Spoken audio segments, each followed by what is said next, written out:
ମହାରଥୀ ବାବୁ କଳିଙ୍ଗର ସ୍ୱର୍ଗରେ ଅଛନ୍ତି। ସେ ମୋତେ ବହୁତ ଭଲ ପାଆନ୍ତି। ସବୁବେଳେ ଯେତେବେଳେ ଟେଣ୍ଟକୁ ଆସିବେ ପ୍ରସେସନ୍ ଦିବାର ଗୁଡ୍ ବୟ। କାବେରୀ ମ୍ୟାଡ଼ାମକୁ ଦେଖିବା ପାଇଁ ବହୁତ ଆକୃଷ୍ଟ ହେଲେ ପୁରା। ଟିକଟ ପ୍ରଥମ ଦିନ ପାଇଲେନି ଲୋକ ଯେ ଆମେ ଏଇ ଯାତ୍ରାରେ କାବେରୀ ମ୍ୟାଡ଼ାମକୁ ଦେଖିବା ପାଇଁ ଲୋକ ଟିକଟ ପାଇଲେନି। କି କରି ଖାଲି ଖଣ୍ଡଗିରି ବୋଲି ନୁହଁ, ପ୍ରତ୍ୟେକ ଯାତ୍ରା ମଞ୍ଚରେ ନାଟକ ସରିବା ପରେ ଗ୍ରୀନ୍ ରୁମ୍ର ପଛପଟେ ପ୍ରତ୍ୟେକ ରାତିର ଯାତ୍ରା ସରିବା ପରେ ନାଟକ ସରିବା ପରେ ସେଲ୍ଫି ନେବା ପାଇଁ ମ୍ୟାଡ଼ାମ ସହିତ କଥା ପାଇଁ ଇଭିନ୍ ମାନେ ଲେଡ଼ିଜ୍ଠୁ ଧରିକି ମାନେ ଆମର ମାନେ ଏମିତି ବ୍ୟାଚଲର ଝିଅମାନେ ବ୍ୟାଚଲର ପୁଅମାନେ ଏମିତି ବୟସ୍କ ଲୋକମାନେ ବି ଆସିକି ଦେଖା କରନ୍ତି। ଆମେ ସେଠି ହିରୋଇନ୍କୁ ଦେଖା କରୁ, ସେ ଝିଅଟି ଦେଖା କରିବୁ, ବହୁତ ଆସିକି ଖୋଜନ୍ତି। ଦେଖା କରିବା ପରେ କିଏ ସେଲ୍ଫି ନିଅନ୍ତି, କିଏ ଘରକୁ ବି କହନ୍ତି ଟିକେ ଆମ ଘରକୁ ମ୍ୟାଡ଼ାମ ବୁଲି ଯିବେ, ଏସବୁ କରନ୍ତି ପ୍ରତ୍ୟେକ ଦିନ, କେଉଁ ଦିନ ବନ୍ଦ ନାହିଁ। ଯେଉଁ ଯାତ୍ରା ପାର୍ଟିରେ ମ୍ୟାଡ଼ାମ ରହିଲେ ଯେଉଁ ଟଙ୍କା ଇନକମ୍ କଲେ ପ୍ରଥମ ଟଙ୍କା କାହାକୁ ଦିଅନ୍ତି? ଆପଣଙ୍କୁ ଦିଅନ୍ତି ନା ଶାଶୁ ଶ୍ୱଶୁରକୁ ଦିଅନ୍ତି?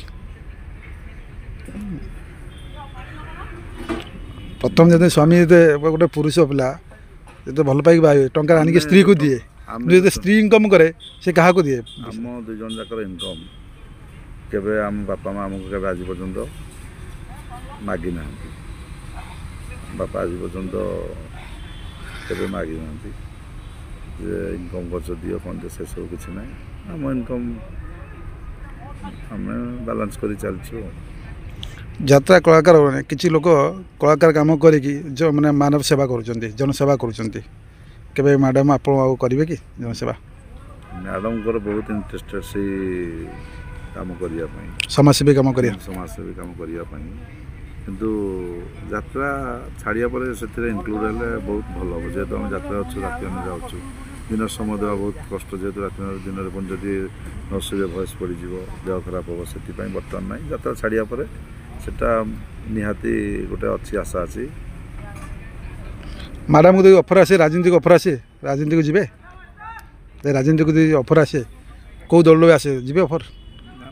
ପ୍ରାୟ କଳାକାର ତ ଯାଆନ୍ତି ଯାତ୍ରା ପାର୍ଟିକୁ, ମାନେ କଳାକାର ଯାଆନ୍ତି ରାଜନୀତି କରିବାକୁ ଇଚ୍ଛା ମନେ ବଢ଼ିଲାନି, ତ ଆପଣ ମ୍ୟାଡ଼ାମ ଯିବେ ଆପଣ ଆଉ ନିଜେ?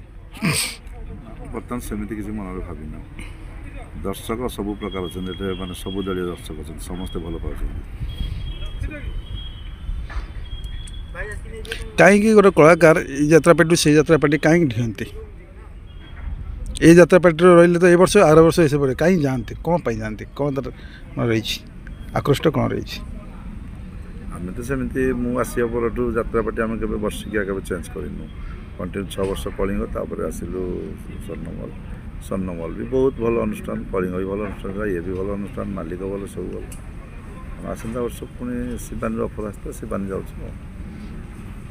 ସେମିତି ଯାତ୍ରା ପାର୍ଟି ମାଲିକ କେତେ ଭଲ ପାଆନ୍ତି ଆପଣଙ୍କୁ? ଆଜି ମହାରଥୀ ବାବୁ କଳିଙ୍ଗର ସ୍ୱର୍ଗରେ ଅଛନ୍ତି। ସେ ମୋତେ ବହୁତ ଭଲ ପାଆନ୍ତି। ସବୁବେଳେ ଯେତେବେଳେ ଟେଣ୍ଟକୁ ଆସିବେ ପ୍ରସେସନ୍ ଦିବାର ଗୁଡ୍ ବୟ, ଏଇ ଜିନିଷ ସବୁବେଳେ କୁହନ୍ତି, ବହୁତ ଭଲ ପାଆନ୍ତି। ଆଉ ଆମର ସ୍ୱର୍ଣ୍ଣମହଲ 3 ଜଣ ବାବୁ ଅଛନ୍ତି, ସମସ୍ତେ ବହୁତ ଭଲ ପାଆନ୍ତି, ଯେମିତି ସାନ ଭାଇ ଭଳି ମୋତେ ଦେଖନ୍ତି, ବହୁତ ସମ୍ମାନ ଦିଅନ୍ତି। କାବେରୀ ମ୍ୟାଡ଼ାମକୁ କେତେ ଭଲ ପାଆନ୍ତି? ଭଲ ପାଆନ୍ତି। ଆଉ କଥା ହେଉଛି ଯେ ଯାତ୍ରା ପାର୍ଟିରେ କଳାକାର ହିଂସାର ଇଏ ହେଉଛି, ହିଂସା ହୁଅନ୍ତି ଯେ ସିଏ ଅଧିକ ପଇସା ନେଲା ତ ମୁଁ କାହିଁକି ତା ଅଧିକ ନ ନେବି। ମୋର ବହୁତ ଇଗୋ, ମାନେ ଅହଙ୍କାର ଭାବ ଯେଉଁ ଆସେ, ଆଉ ମାନେ ମାନେ ଇଏ କରନ୍ତି, ମାନେ କଳି ଯେମିତି କଳି ହୁଏ, ସେମିତି କେବେ ହେଇଛି ଆପଣଙ୍କ ମ୍ୟାଡ଼ାମ କାବେରୀ ମ୍ୟାଡ଼ାମ ଯେଉଁ ମ୍ୟାଡ଼ାମ ମୁଁ ବି ଆଜି ବିଶ୍ୱାସ କରିପାରୁନି ଯେମିତି ତାଙ୍କର ପିଲାଳି ଆମେ ଯାଇନୁ। ତାଙ୍କର ମାନେ ଇଗୋ ବୋଲି ସେମିତି କିଛି ନାହିଁ। ସମସ୍ତଙ୍କ ସହିତ ମିଶିବା, ଡ୍ୟାନ୍ସ ପିଲାଙ୍କ ସହିତ ଧରିକି ଡ୍ରେସରମାନଙ୍କ ସମସ୍ତ ମାନେ ଗ୍ରୀନ୍ ରୁମ୍ ଆସିଲେ ସେମିତି କେହି ଜାଣିବେ ଯେ କାବେରୀ ଆସି ପାର୍ଟ କରିଦେଇକି ପୁଣି ତାର ରୁମ୍କୁ ପଳେଇଗଲା, କେହି ଜାଣିବେନି। ସେମିତି କେଉଁଦିନ ଇଗୋନେସ୍ ନାହିଁ, ପାଟିତୁଣ୍ଡ ନାହିଁ, କିଛି ନାହିଁ, ଝଗଡ଼ା ଝାଣ୍ଟି ନାହିଁ, କିଛି ନାହିଁ।